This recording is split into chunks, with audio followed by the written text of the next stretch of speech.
할렐루야. 하나님을 찬양합니다. 감사합니다.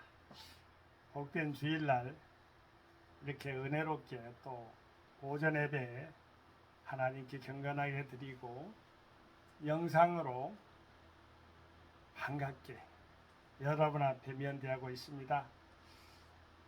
하나님 말씀으로의 대화 미가서 4장 5절 말씀 한 줄 읽고 대화를 이어가도록 하시겠습니다.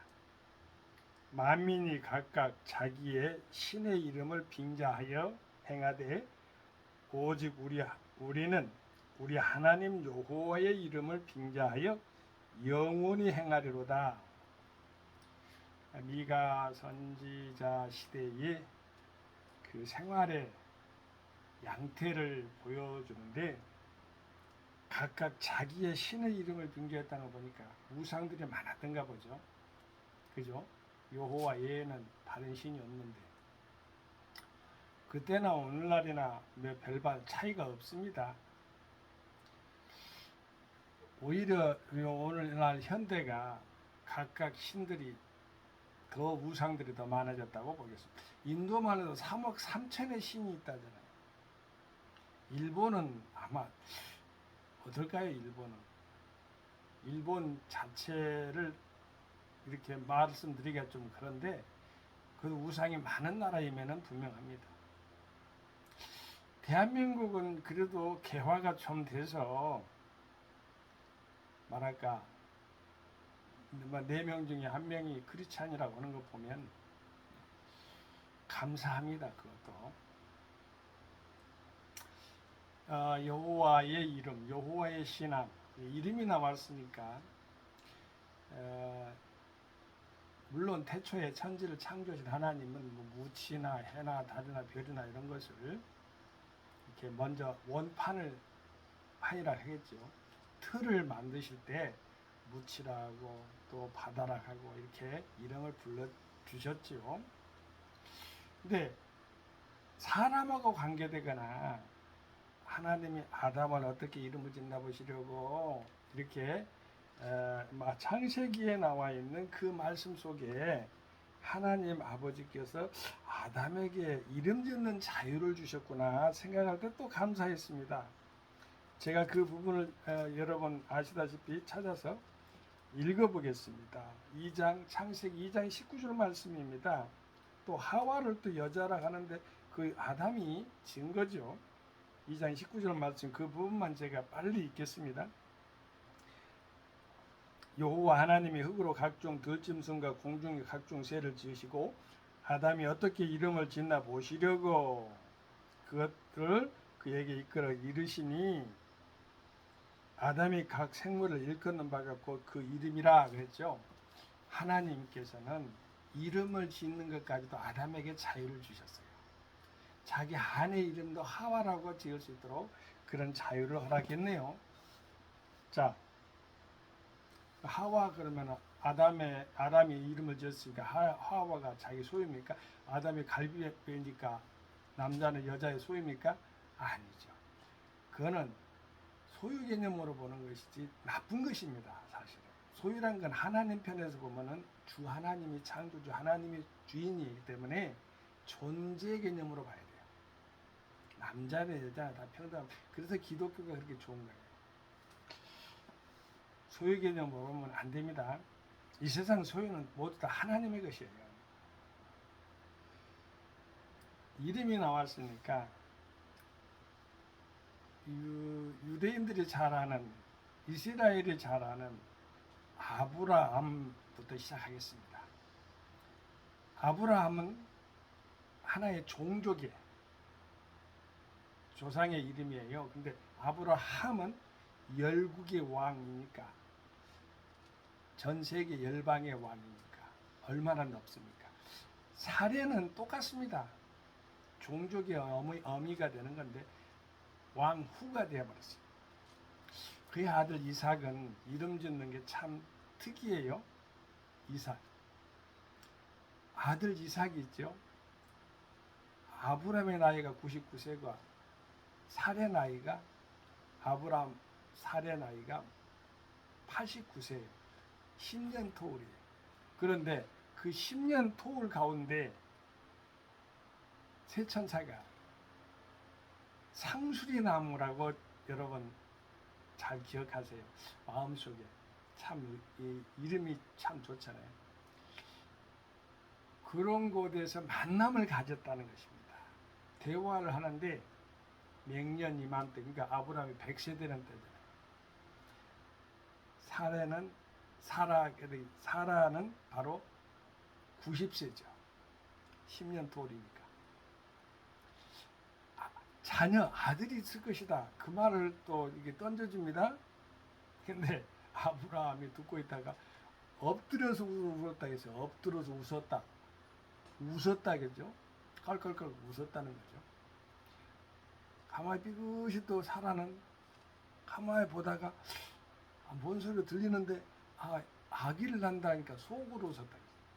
웃는다는 것이 이삭이야. 그 이삭을 바칠 때 얼마나 힘들었겠어. 100세 된 아들을 갖다가 바치라 할 때 그러다 아브라함은 믿음으로 바치는데 그냥 두었느냐 그게 아니고 전 세계의 열왕의 왕처럼 모든 민족의 아비가 된 것입니다. 자, 우리는 하나님 믿음으로 가면은 하나님이 창세케 하는 축복을 받는다는 것을 알아야 됩니다. 야곱은 야복강나루에서 완전히 이골이 이게 한두 뼈가 이골이 될 정도로 완전히 부서지고 자아가 깨진 겁니다. 아주 치욕스러운 이름입니다. 야곱이 바로 사기꾼, 발뒤꿈치를 잡고 나온 자 이런 뜻을 가지고 있으니 부끄러운 이름이에요. 근데 이스라엘이란 이름으로 바꿔주죠. 하나님과 겨루어야겠다. 근데 하나님이 겨루어서 아브라함이 얼른 생각해 볼 때 아브라함 이스라엘이 야곱이 옛 이름이잖아요. 하나님 겨루어서 무엇을 이겼겠어요? 우리 예전에 이게 뭐 이해가 될 거예요. 애들하고 이제 팔씨름을 해요. 그러면은 애들한테 힘을 주기 위해서 어때요? 저주잖아요. 그걸 생각하면 되는 거예요. 그런 이치를. 그만큼 이스라엘을 사랑했다는 뜻이기도 합니다. 요셉은 사분의 아빠냐라는 바로가 지어진 이름이 있고 모세도 이집트 이름이에요. 모래에서 강가에서 건져 올린 이름이니까 그렇게 해서 이름들이 주어졌는데 자 이름이 소중하지요. 저희 아들이 이름이 한울인데요. 제가 성령으로 받은 이름이 요셉이에요. 요셉의 동생이 베냐민이잖아요. 오른손의 아들인데 어떻게 이름을 지을까 고민하다가 한울이라는 이름은 바로 스케터, 즉 왕권을 가진 거예요. 겸손하면 왕권을 가지고 있다는 그런 뜻을 내포하고 있는 거죠. 그래서 이름을 한홀이라고 지었고 둘째는 하나님의 뜻을 이루다 똑같은 겁니다. 하나님께 겸손하면은 뜻을 이루면은 아버지가 들어 높이 써준다는 것을 가지고 민수기에서 나오는 이런 한올이하고 또 이루다는 바로 마태복음에 나오는 주기도문에서 나온 겁니다. 그래서 이름을 두 아들의 이름을 그렇게 지었답니다. 감사하지요. 하나님께서 그 이름의 소중성을 간직하고 있어야 돼요. 우리가 어느 지역에 가면은 그 고향이 있잖아요. 고향에다 이름이 있지요. 근데 그 고향의 이름은 자기 자신이 태어나고 자라고 또 사라질 때까지 그 이름이 간직하고 있을 수밖에 없는 거예요. 소중하게 여겨야 되는 거예요. 가치 있게 여겨야 되는 것이죠. 그래서 소중하게 여기고 가치 있게 여기는 인물이 딱 한 명 있어요. 또 바로 다윗입니다. 다윗이 그때는 바로 목동인데 아빠 엄마가 이제 보냈겠죠. 심부름 아마 뭐 이렇게 뭐랄까 이렇게 주먹밥이라 싸가지고 보냈을 것입니다. 그런데 그 왕은 덜덜덜 떨고 있고 장군들은 싸울 생각이 없고 저 밖에서 아마 인간의 3배 정도 되는 그러한 것을 키를 가지고 골리앗이 쩌렁쩌렁 울리면서 봐라 이스라엘 백성들아 너희들 여호와 하나님이 어떻게 한다면서 막 모욕을 하고 있는 거야. 다윗이 왕한테 가가지고 또 형제들한테 가가지고 내가 나가겠다 하니까 너 집에서 그 뭐랄까 소나 양이나 지키지 왜 나와서 이렇게 여기까지 와서 걸치적거리냐. 그러니까 제가 가겠다고 하니까 또 왕한테 또 불러갔겠지요. 가만히 보니까 피둥피둥한 이 머리에 이마박에 이제 어찌 보면은 잘하지도 않은 그런 소년이 와가지고 푸릇푸릇한 소년이 와가지고 싸우겠다 하니까 참 기특하긴 한데 그래도 왕복을 입혀주고 말이야. 그건 예표가 되는 거야. 다음에 왕이 된다는 건 칼도 주고 말이야. 권세도 쥐어준 것이죠. 안 받아. 그냥 안 맞아요. 그래서 자기에 맞는 그 물맷돌 5개 준 말은 돌멩이 5개를 짊어지고 말이죠. 앞에 똑 섰는데 그러니까 가수롭다는 거지요. 골리앗이 보기에는.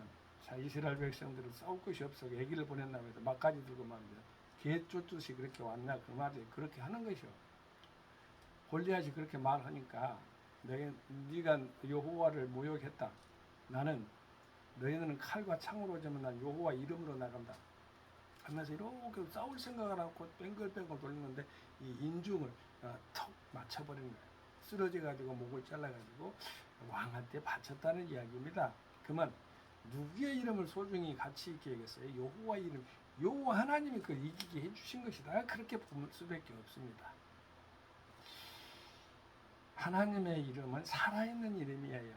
하나님 여기서 보면은 뭐라고 하냐면은 만민이 각각 자기의 신의 이름을 빙자. 만민이랑 모든 여러 아무튼 엄청나게 우상들이 많아서 각각의 신들이라 있는 거 보니까 오늘날에 전에 말했습니다만은 방금 전에 말했습니다만은 말씀 중에 말씀드렸다 그 말입니다. 인도나 일본의 예를 들었습니다만 전 세계를 합치면 예수님 주 예수 그리스도 외에는 전부 다 가짜 신이니까 전부 다 우상이라는 거죠. 근데 각각 자기 신의 이름을 빙자하여 행하되 이렇게 나와 있잖아요. 이 빙자는 어떤 구실로 그 말이에요. 구실을 삼아서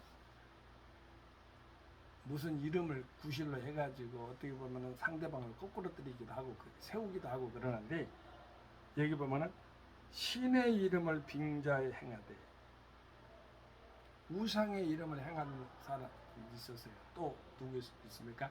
엘리야 선지자가 있죠. 시대에. 그때 엘리야 선지자 시대에 아세라 목상을 생기는 바알 목상을 생기는 사람들이 상당히 많았던가 봐요. 갈멜산에 샀습니다. 밤새도록 뭐 자기 몸을 상의하고 해도 그 우상을 섬기는 사람 바알이야 뭐 노래를 아세라 막 노래를 불러도 대답이 없어요. 그런데 살아계신 하나님의 아들인 선지자인 엘리야는 딱 한마디 한 겁니다. 하나님, 제가 주의 종이 된 것과 살아계신 하나님이 증거해달라니까 불이 내려서 태워요. 재단. 살아있는 것은 불로 태우자고 약속을 서로가 했겠지요. 하나님이 살아있다는 게 하나님 외에는 살아있는 신이 없는데 우리 하나님께서 증거를 보여줘. 엘리야 그래 승리해서 전부 다 기손시대 전부 다 몰살시켜버리잖아. 어찌됐든 간에 전부 다 기식 있는 걸 전부 다 죽여버렸다.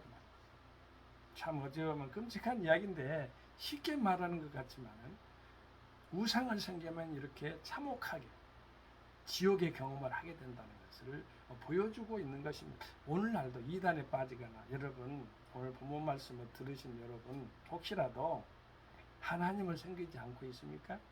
하나님을 멀리하고 있습니까? 아니, 이단을 빠졌습니까? 우상을 섬깁니까? 다른 기타 종교를 섬깁니까? 우리 주 예수 그리스도 성부 성자 성령 주 성부 성자 성령 주 성삼일체 하나님만을 섬기게 되기를 바랍니다. 어제 제가 전도를 하는데 성부 성자 성령 삼일체 하나님을 믿습니다 그랬더니 아마 카톨릭 신자 같아요. 마리아도 넣으라고 그래서 내가 우리가 개신교입니다. 그랬더니 고개를 끄덕고 그렇죠. 그렇게 하면서인지 서로가 헤어졌는데 주 성부 성자 성령 삼일체 하나님이 돼요. 그 옆에 무슨 각각의 성상 넣을 필요가 없고 이름 넣을 필요가 없어요. 오직 나와 내 집은 여호와만 섬기겠노라 고백이 바로 여호수아의 고백인데 여호수아는 갈렙, 여호수아가 있던데 모세가 12정탐꾼 중에 2명만 들어가는 그런 기회를 만났잖아요. 근데 그 믿음이 바로 여호수아의 믿음 가운데 고백 가운데 나와요. 오직 나와 내 집은 여호와만 섬길 테니까 여러분들의 섬기는 신을 선택하라. 떠날 사람은 떠나고 남을 사람은 남고 여호와만을 섬기는 사람들은 남으란 소리예요. 그러면서 오직 나와 내 집은 여호와만을 섬기겠노라 이렇게 강력하게 주장하면서 고백을 하게 되는 것입니다. 참 감사한 일입니다. 여호수아는 바로 구약의 예수 그리스도의 그러한 이름이기도 합니다. 그러한 어의를 가지고 있어요. 말의 뜻을 가지고 있단 말입니다. 호세아도 그렇고요. 여호와는 나의 구원 이런 하나님 말씀 가운데 있는 말씀입니다. 오직 우리는 우리 하나님 여호와 이름을 빙자 여호와 신앙에 아주 특출난 미가 선지자를 만나게 되는데 우리도 그렇게 되어야 되겠습니다. 여러분 우리 주 예수 그리스도 안에서 우리 신앙 안에서 하나님의 아들이 하나님이신 우리가 믿는 그 신앙의 대상인 주 예수 그리스도잖아요. 여러분 가운데 집을 왔다 갔다 할 때 비밀번호가 있을 거예요. 우리도 비밀번호가 있어요. 우리 집도. 그러면 그 비밀번호 안 누르고 다른 걸 누르면 그 열어집니까? 안 열어지죠. 우리가 기도하세요. 누구의 이름으로? 주 예수 그리스도 이름으로 기도하면 열어진다고 했잖아요. 열어지려면 기도해야 되는 것이에요. 기도해도 안 되는데 그것도 응답이에요. 기도 안 하는 것이 문제예요. 기도를 하게 되시기를 바랍니다.